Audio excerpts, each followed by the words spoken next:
What do an old steelworks, a 17th century mill, and a car factory have in common? All three are industrial sites and tourist attractions. 6 regions from 6 European countries are promoting tourism in industrial areas through the IndusTour project. Together, they have given themselves 4 years to develop it, share best practices, and influence public policies in favour of industrial tourism. I think it can be a new trend in tourism because people are tired about overcrowded places and they look for something special. So maybe it's a good way for our region to attract these people. The Czech region of Moravia Silesia, an industrial pillar of the 19th century, is a pioneer in industrial tourism. Hyundai has its European manufacturing site here. The South Korean car manufacturer employs 2,900 people and participates in IndusTour.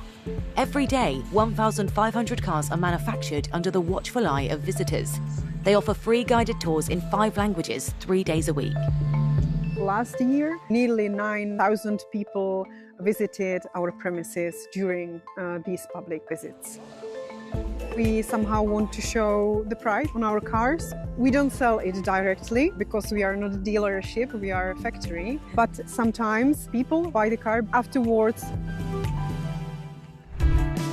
Dolní Viktovice is the most iconic place in Ostrava, a city of 280,000 inhabitants.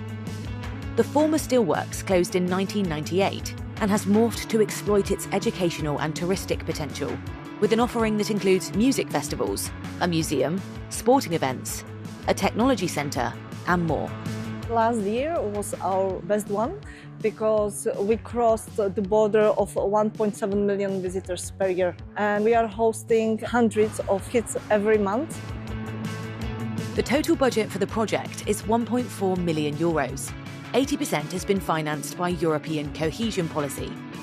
IndusTour brings together 6 partners from the Czech Republic, Cyprus, Denmark, France, Poland, and Serbia. The industry is also know-how. Half an hour away from Ostrava, the Bartošovice mill sets pulleys and anecdotes in motion for locals and visitors alike.